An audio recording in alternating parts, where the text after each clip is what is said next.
Hey, everybody, welcome to Remove Logic Radio. I'm your host, Karen Ray Lacey, and welcome. Come on in. We're so glad to have you tonight. I'm glad that you decided to stop by and see what's going on Remove Logic Radio. Why remove logic? Because God is not bound by logic or logistics. And this radio, the premise of this radio show is to hopefully interview ordinary people doing extraordinary things and letting them share their lives and some of the experiences that they've had where God has blown their mind outside of their circumstance. So this month is Father's Day month. So my heart is to interview men this month so that men can tell their stories. And tonight, my special guests are my sons.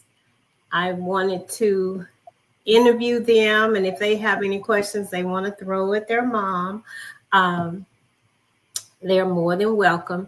But I wanted to just interview them and talk with them as adult men and their experiences. My oldest son is a father, and my youngest son is fatherless. So they have many stories to tell. So at any rate, my oldest, DeAndre Ray, he's from Houston area, lives in the Houston area, and he's on. And my youngest son, Devin Lacey, and he is in the Austin area. So welcome. I call them sons of mine. Welcome, sons of mine, DeAndre Ray and Devin Lacey. Hello. Hey, guys. I'm glad that you said yes to me to come on tonight. I'm glad that you guys trust me enough to let me interview you and enough to even be transparent. So I'm going to let you, DeAndre, start first. Introduce yourself as the eldest son, and then Devin will go with you. Hello, I'm DeAndre Ray, the eldest son.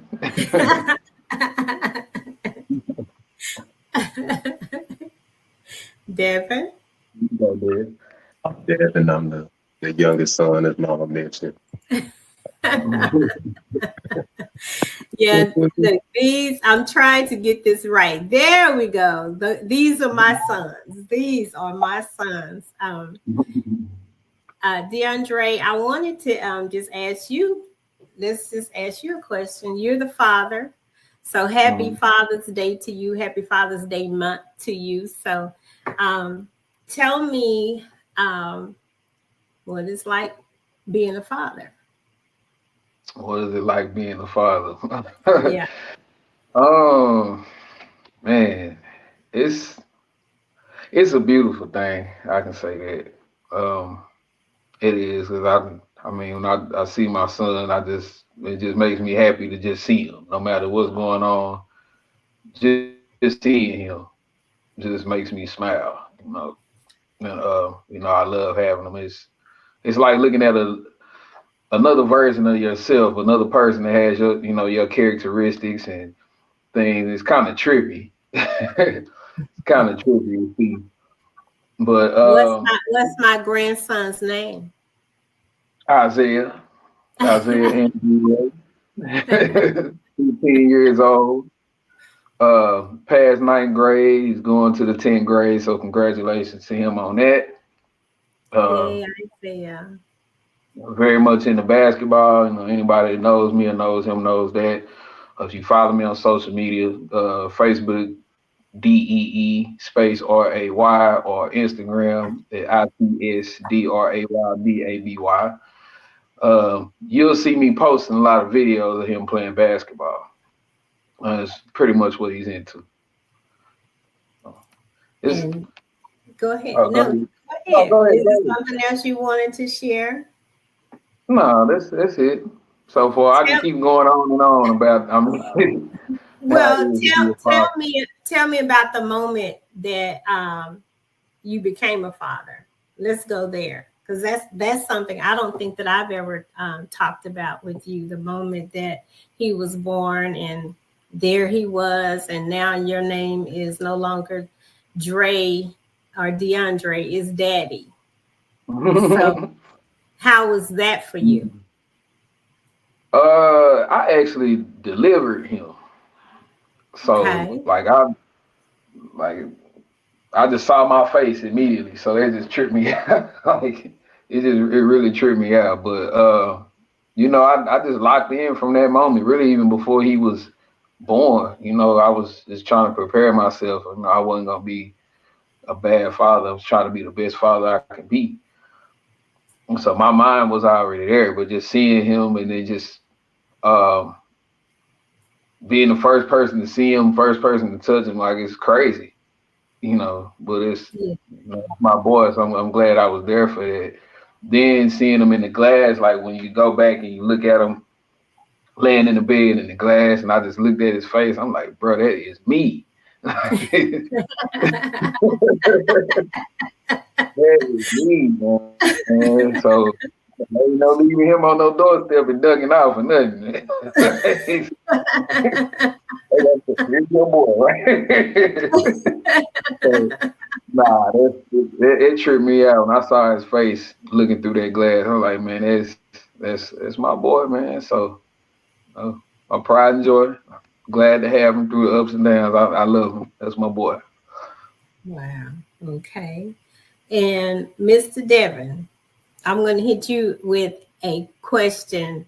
Um, for those of you, you can kind of tell your story regarding um, being fatherless, and we'll hit on that.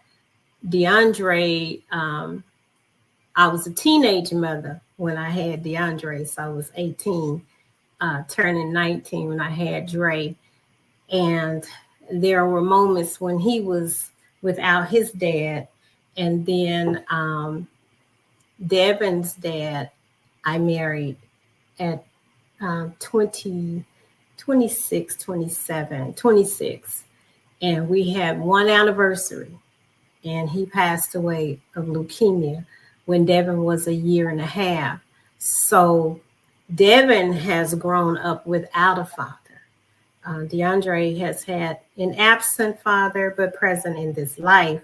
And they've had a relationship, but Devin has. So, Devin, I want you just to share, whatever's on your heart. Let me ask you one question. What does Father Day, how does Father's Day impact you? Because I'm sure there's a child or a grown man, yet still that Father's Day does have an impact on him. Honestly, it doesn't impact me at all. I don't really think about it. I'm just, thankful. I'm thankful, for the men that have come, tried to pour into my life at some point. So there's a time for me to reflect in, and then just be thankful that, um, I have my brother. I can always look at him and have him as a reference. That's always been important to me growing up without my father. I was telling DeAndre when he was here last time, here in Austin, I'm thankful that he he was a good role model. Like he wasn't. We had the opportunity to to be in the streets and to be whatever, but that life was really served to us. But we denied it. So I'm glad he showed me, how to be cool without selling drugs and, just, being too egregious out here. So I'm very thankful that he was able to show me some steps along the way. I think it's interesting that he was able to always be himself, and without having a father, we really don't know ourselves. So I mean, I think that's admirable of him to just keep the course. And I think that's something I really just keep at heart. I just take the time to reflect on that, and also to be thankful for you, Mama. Just holding it down, man. And we used to joke. Me and Dre used to always call you and say Happy Father's Day. You so yeah. So I mean, and even taking it back to Dre, we 9 years apart. So Yeah. I'm glad as I get old, I'm glad he wasn't too buddy with me growing up. Like I was still scared to get in trouble around him. Like, and you made sure he enforced that because you worked 3 jobs, and it was just me and him. So, um, I couldn't do a lot around him because he was gonna tear down on me too. So it wasn't like he was, just passive. I always want to make sure I kept some morale about myself when I'm around my brother. That's good. That's good. So Thank the Dre, go ahead, Dre. You say something to your brother. thank you. It means a lot. I know we talked about this in Austin, but just hearing it again and just even more in depth, I appreciate you for saying that, man. It means a lot to me. Yeah, You know. Yeah. Well, it was always important to me that you guys, that you had your own relationships, but still respect and honor one another. And you guys have certainly done that. I tell people all the time, it's not a burden being you guys' mom because even being a teenage mom, I wanted to be the best mom and remove all the stigmas that were attached to being a teenage mom. It was just very important to me. And then going from being a teenage mom to being a widow.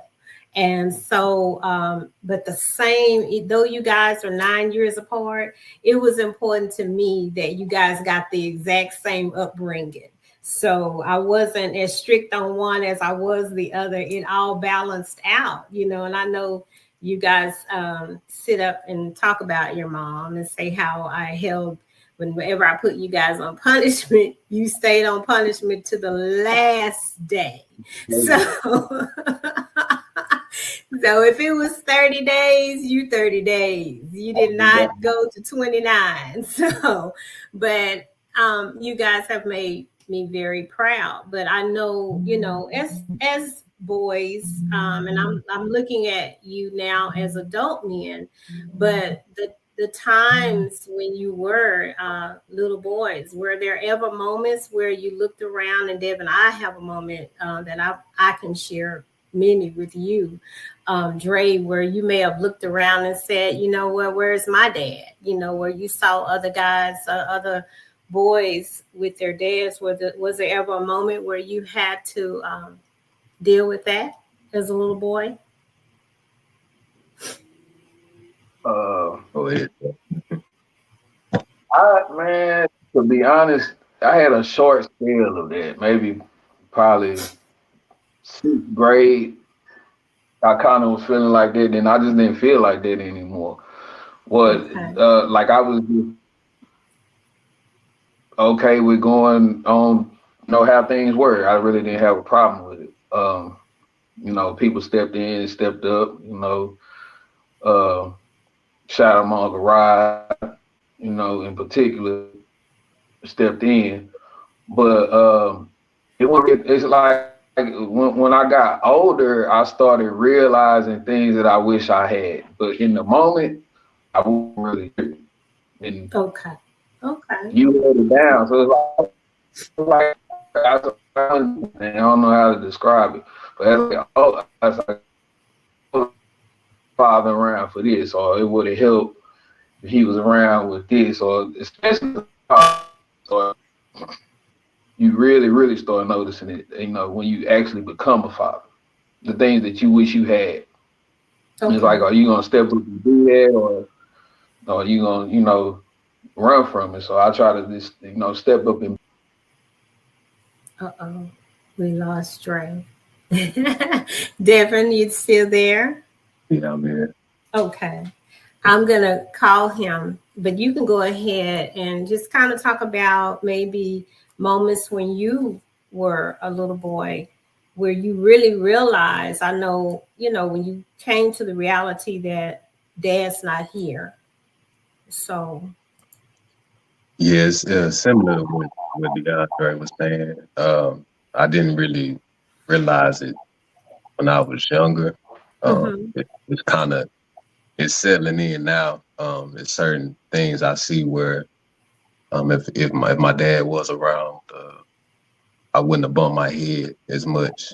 But um, Mm. when I was younger, honestly, I I don't know what God's plan with what that was, but none of my friends had their dads around, so we kind right. of just Dang. we kind of just held each other down. Uh, it wasn't like we was just searching for that. But like I said, when I got old, I started to realize, okay, this is why that's important. Um, so yeah, I really like DeAndre was mentioned. It didn't really hit me till a little bit later on. Okay. Yeah. Okay. And and I do remember, most of you guys' friends were in single parent homes, which was very Mhm. interesting too, but especially 9 years apart for Dre to experience it, and then most of his friends, and then here you come, Devin, and most of your friends. So as you now are both are saying, as you've gotten older, you can see where it could have made a difference in your life. And Devin, you know, I think we were talking the other day, and I saw this video on TikTok where this guy was like, he was making a tie with his hand. And there were so many moments of Devin, either a church event, a school event, or something. And by this time, Dre, you had already gone off to college. And so here we are trying to figure out this necktie thing. And so I I would get someone to tie Devin's tie. Maybe at the event, or somebody sometimes would come over, a friend or whatever, and tie the tie for him. But the moments after that event is when, Devin and I had that, the reality of, and I've always been this pragmatic person because I'm always thinking forward. So when he would take the tie off, I would say, Devin, let's take it off carefully and hang it up tight so that it would, we won't have this problem again. And so Absolutely. I sent this to him a few weeks ago, and my response to him was, Devin, we made it. And he came in and he hugged me. And he was like, Mom, and, I said that was just a moment. It was a lot of little things to me that I kind of did to, hey, circumvent. So next time we don't have to do this. But tying that tie, and then we would carefully take it off of his head, and then we would hang it up tied. And so that it so we would have to either look for somebody to come, but we would have it already prepared. And Mhm. what did you say, Devin, when I sent that to you? Yeah, I still had them ties. I mean, to this day, in my closet, is still tied up from when somebody helped me at Yeah. 11, 12 years old. Because I mean, I'm a small guy, so I haven't grown very much. So I can still wear them. But yeah, I mean, it's still to this day. That's probably over 20 years now. Yeah, yeah. It's just crazy, but it was a lot of moments like that, just little things. I remember taking you guys to get haircuts, and I'd be sometimes the only woman in the barbershop. So I would sit in the car and read a book when you got old enough, Dre, to just take them in there yourself. And that gave me the ease and the peace of not being the only woman in there. And that was easy for me. And I know those are small things, but me thinking about it, I was always in some place of trying to uh, make it not as impactful for you both as it could have been, but then also thinking in a forward space of how I could ease whatever was coming. But God he always had somebody looking out for you guys. And that was one of my prayers, is that God, when they don't want to hear from me, keep a godly man in their lives, that he will be the voice that they need. And when I tell you, God, he honored that prayer, and I prayed it early for you guys, and it's amazing to me. And you guys will come back and say, "Mama, I met this man," and I say, "That's my prayer being answered." Um, Dre, I want you to, if you would, share a story with me about somewhere along the way, or even now, where a man has impacted your life or given you some advice. I can talk about Mr. F. Gary. So just randomly, I met him at Prairie View. Forgot what was going on in my life, but I felt like I needed that. I don't know, but met him at Prairie View at the Student Center, MSC. He was trying to sell a children's book. He was like showing me a children's book that he had written, and that he was trying to put on the market and sell. And gave me his card, and we kept in contact. And then, when I was in financial trouble, being a young college student, he would send me money and help me out. When I didn't have much. Coming straight out of college, it can get rough when you don't have it all figured out. He looked out for me a lot of times. Even when I got a job, I remember when I got a job with Schlumberger, and that process was kind of grueling, and I had to, have money for certain things and take care of business to get to that job in Oklahoma. He helped me with that as well. He got me interested in the stock market, which is something I do today. I trade, but he was the first person that really talked to me about being in the stock market, and became a millionaire from it. So really, really good guy, funny guy. Ran into him a couple of times at Prairie View's homecoming, and last time I saw him, he still the same, still funny, but very helpful. And it's like, I remember you praying at that time about somebody coming into my life, and he came like right after that prayer. Maybe a week later, I want to say it was a week. I remember we was at home. It was about a week. Yeah, I was visiting from work, and you told me that this would happen, and then like the next week it happened. Like, tripped me out. So, shout out to Mr. Gary. Mr. Elton Gary. Yeah. Shout out to him, but that was very trippy that happened in a week. Yeah. In a week. And he's still a part of your life too. Right. Today. Yeah. And Devin, do you have a story of some man that entered your space? I have to give that to Rico, Eric Paul.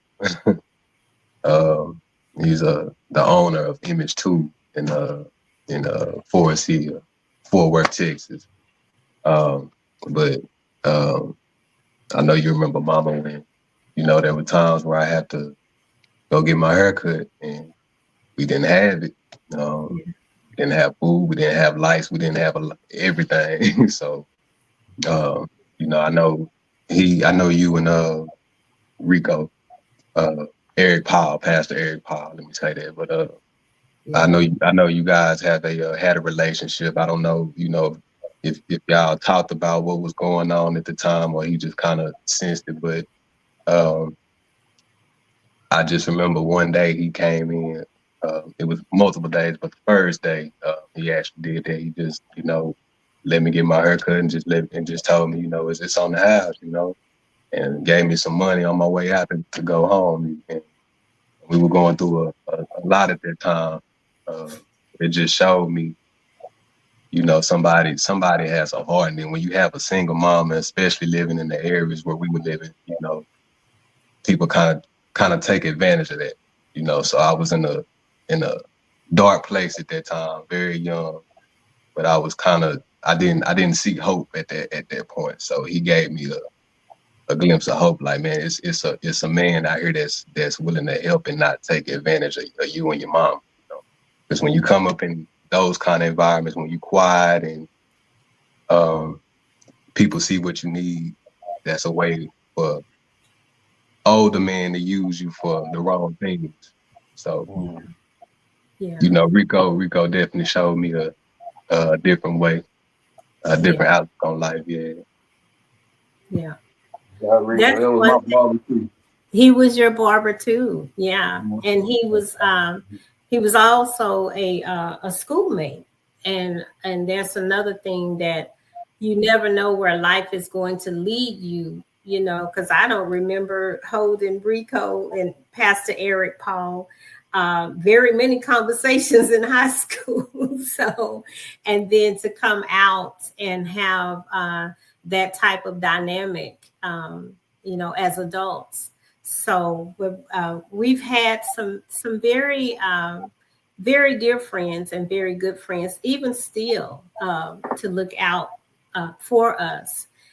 So tell me, DeAndre, as we're talking about fathers and your father, and I thank you guys for being transparent. Um, what is it that you consider as a father that you know, sometimes as we talk about removing logic, sometimes in our struggles, we forget to present hope.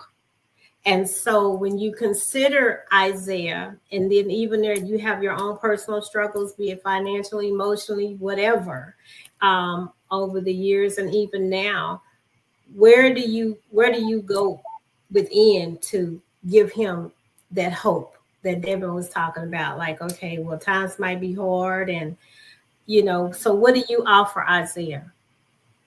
What kind of sacrifice of your own emotion do you offer him? I just don't let it get in the way. I mean, everybody had their moments, but you know, I can't afford to let emotions shut me down and not be the father that I need to be. Yeah. I got to. So you know, no matter if I had a bad day at work or if I lost money in the stock market or you know whatever it may be that Yeah. might throw off my mood, I still have to show up for my son and be there for That's him. right. You know, it's not his fault that he's here. It's my fault that he's here. So I mean, it's really a simple decision. You know, it might not seem simple, you know, just fighting through emotions and like, I might not feel like doing this or feel like doing whatever, but I mean, that goes away fast because it's about him.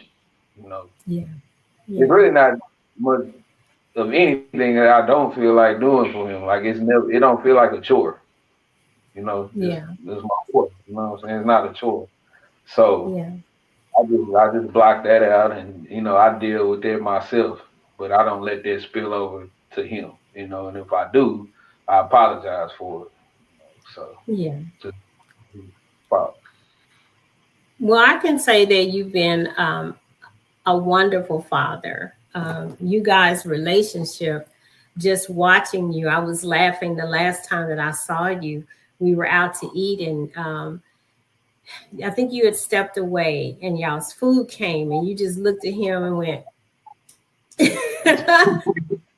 and I just laughed. I was like, he's such a dad. You know, you just pointed and he got up and went and did, you know, got your order. You were waiting on the order, but you had stepped away and it came while you had stepped away and you just looked at him and just pointed and he went and got it. And that was just so funny to me because you're such a dad, you know, and I'm so grateful for the father that you are.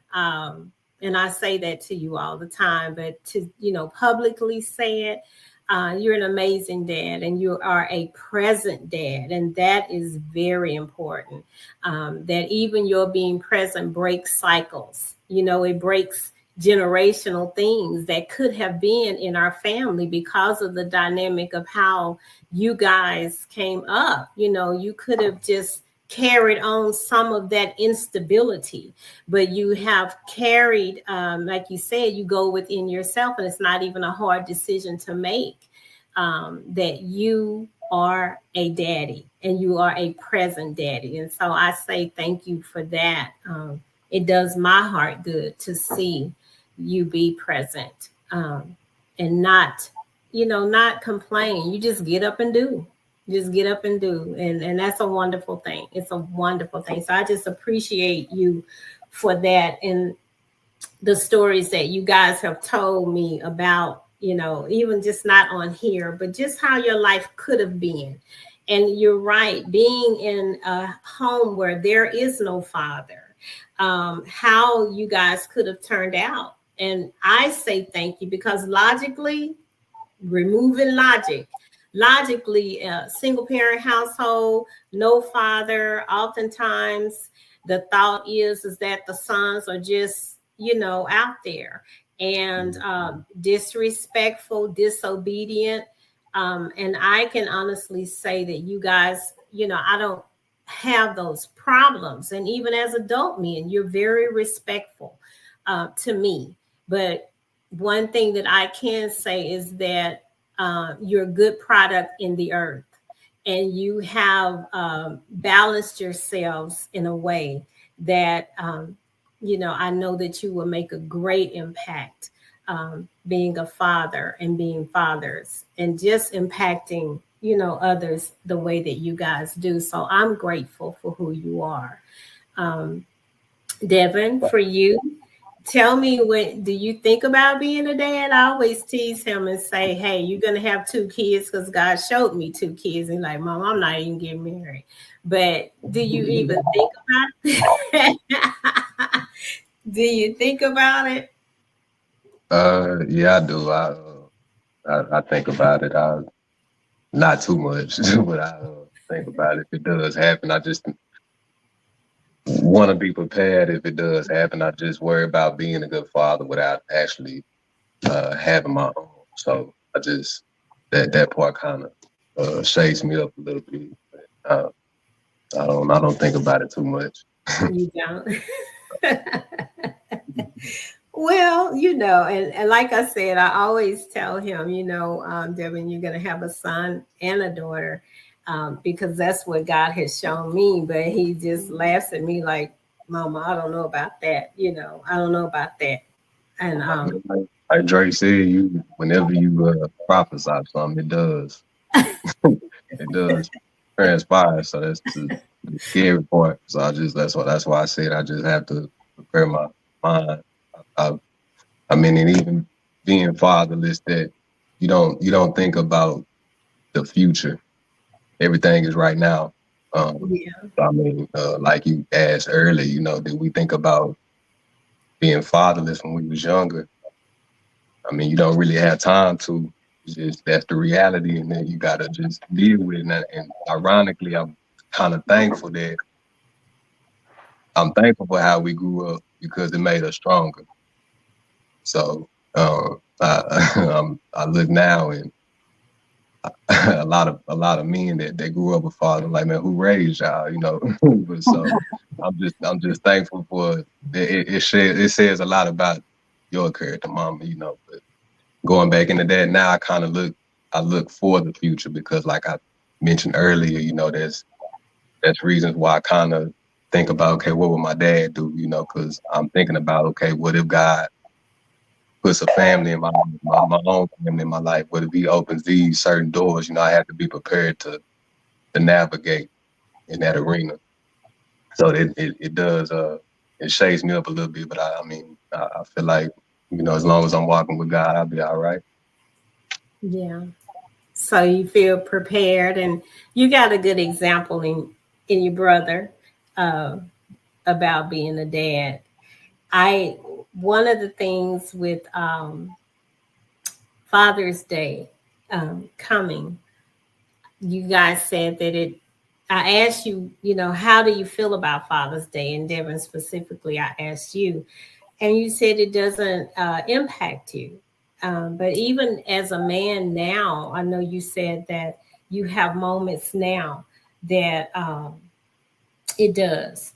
So what is it? What specifically, when you look now from the eyes of Devin Lacey, what specifically does Father's Day mean to you? Uh, it's like I said, just to be thankful for the examples you have in your life now. I mean, it's always room to grow. So Yeah. I mean, even now at 32, it's so much I have to learn. Uh, Yeah. I mean, I just try to just definitely just be thankful for my brother, like you mentioned. Um, the people that I have around me, my cousins that are great fathers, and then just take the time to really reflect and reach out to some people uh, that did try to help me when I was young, and I didn't grasp it then. I didn't understand what was why, but now it really resonates. So I understand. So I just take that time to really just reach out to those people and give them their flowers Yeah. and That's be thankful. Yeah, and like I said, be thankful. Even though I said that jokingly. We used to thank you for tell you Happy Father's Day, but I'm just thankful that you showed us a lot of things. I feel like you groomed me and DeAndre to uh, be the man that the men that you respect, that you would want us to see us be. So I'm just thankful that you just filled that void. I never really, when I was young, I didn't feel like, man, where's my dad? Where's my dad? Where's my dad? But I think a lot of that is because you just gave us so much love. I come from a lot of my friends don't have that. mm, So yeah, when I go visit them and spend the night at their house, it makes me grateful. wow. Okay. Dre, anything you want to say or something he hit on in that conversation? I mean, as far as what Father's Day means, Yeah, or just something that he may have hit on, or prospectively for you, um, just father. I know, just the subject of a father, not necessarily just what it means to you. uh, nah, he pretty much hit everything he need to hit. Why you trying to be short on words? You always got something to say. I'm not really sure. I don't know. I don't want to force to say anything. But he Well, hit a I lot. know, He hit a lot of and I points. okay. Well, I just want to give you your time if it's something you want to say. Is it something you guys want to ask your mom? Yeah. You have You something? gonna go first? Uh oh. I'm You couldn't scared say. now. Uh Nah, I mean just how was it raising uh two boys on your own? I mean, like you mentioned out earlier, we being in a single parent home, there's a lot of you just labeled as a statistic. So, me and DeAndre never been to prison. Uh 3 degrees between us. So I mean, we got a lot to be thankful for. And I feel like we owe that to you. So I mean, just how was it growing up without you having a husband, deceased, uh, just a young mother in the environment that we grew up in? Just how did you handle all that? well, I think first and foremost, honestly, you guys know, I was in church, and I think that was the foundation really to give me a balance because when David passed, I think the reality of, again, single again, I'm gonna say that though we have one anniversary, I was a widow. And that was a new, that was a new name for me. I went from a teenage mom, to being a widow woman. And so being in church, and I thank God for that, found myself uh, in the word, to understand what a widow meant to God, and that God said that true religion is to take care of the widow and the orphan. And so when I connected to that and to truly understand that it was going to be okay, and I don't say that facetiously, because there were moments, when you really understand as a woman raising sons, when you look to the left and you look to the right, there's nobody there. So what you got? You got to look up. And so that was really what I did. I looked up and God really made a way. And so my heart for you guys was to be okay, even without having a daddy, in the picture. DeAndre, I know your dad, was there. And even as an adult, you guys have had a wonderful relationship. And I'm grateful to God for that, because even knowing, okay, the absence of when you were a child, but then for God to give you these moments with your dad, it's just a wonderful thing to me. There's never a moment for me that I can say where I was like, the animosity of being a single mother, because it can become angry. It can become hard in the struggle, but I never wanted to be an angry mother, because angry women raise angry children. So I just didn't want to impose upon you guys any type of what I may have felt. So, I did my best. It wasn't camouflaging anything or hiding anything. I think I always had a perspective of hope, period. And I always tell you guys, you don't have the luxury of quitting. There's no quits in this family.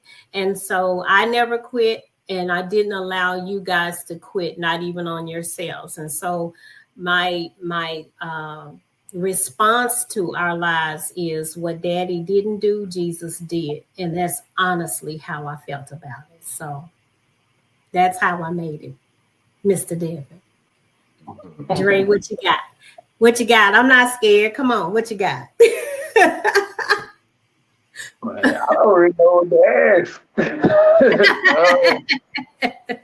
I mean, can't see your face. Okay. I can't see your face. You got to put your face in the camera. Okay. I'm trying to sit in a good position. So Okay. I got the phone sideways, but I don't know, man. I really don't know what to ask. I mean, what I can say, is like I didn't notice any of the struggles or just I didn't notice any of it. Like I ain't never noticed when we didn't have money. I wasn't tripping on just my father not being around. Like you really held it down. So like it's just I don't feel like we missed a lot. Like we really was blessed.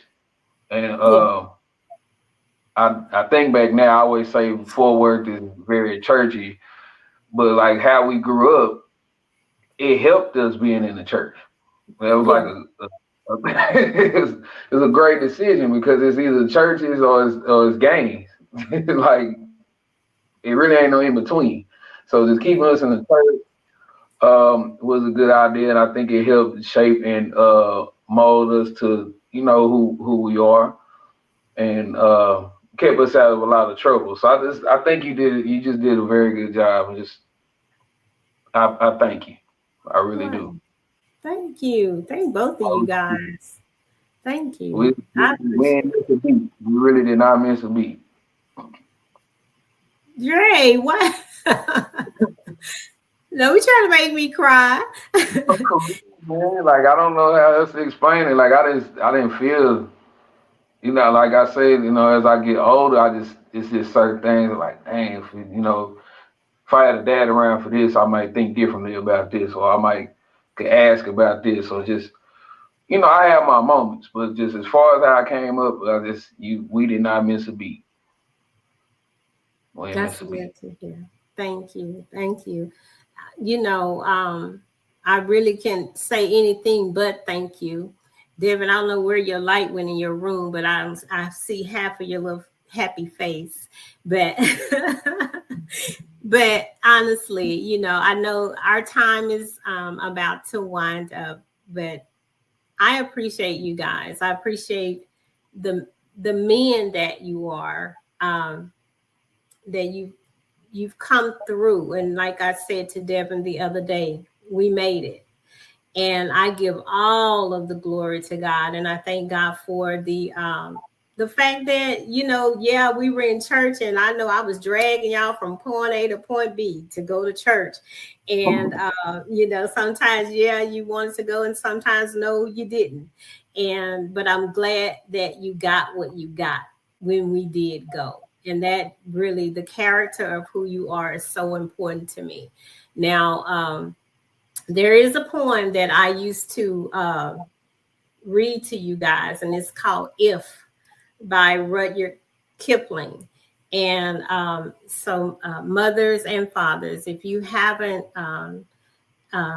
read that poem, it is about when all is breaking out and everything is crazy around you, that you keep your head about you. And you guys have certainly done that. You've kept your heads about you. And I'm just grateful to God for what he's done. And his hand is still on y'all's life. And look, Dre, I'm still praying and still saying what God tells me to say to you guys.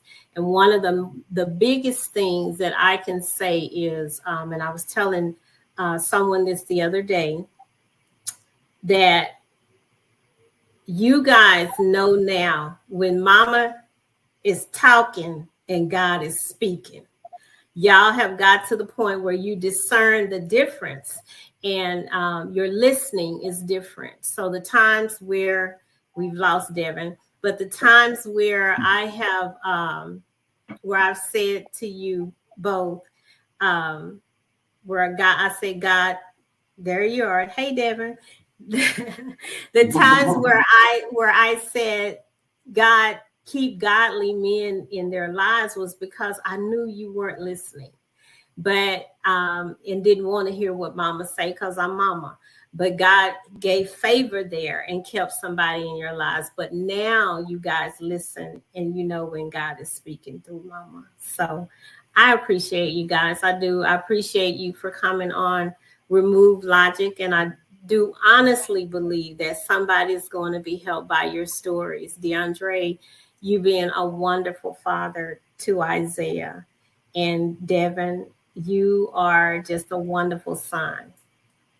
Wonderful son. I couldn't ask for anything more from God for you guys. You're a good product in the earth, and I know you're going to make a good impact wherever you go. So that's never my worry.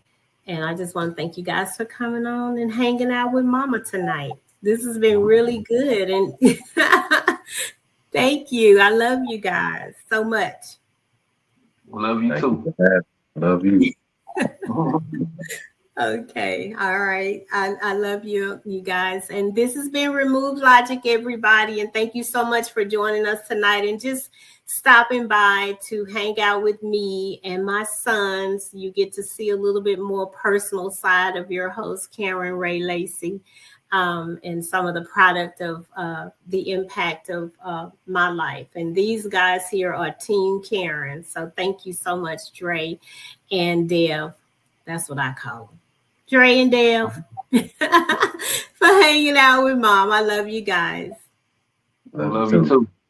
We'll see you guys next week on Remove Logic Radio at 7:00, same place, same time, Thursday of next week, and look forward to seeing you again.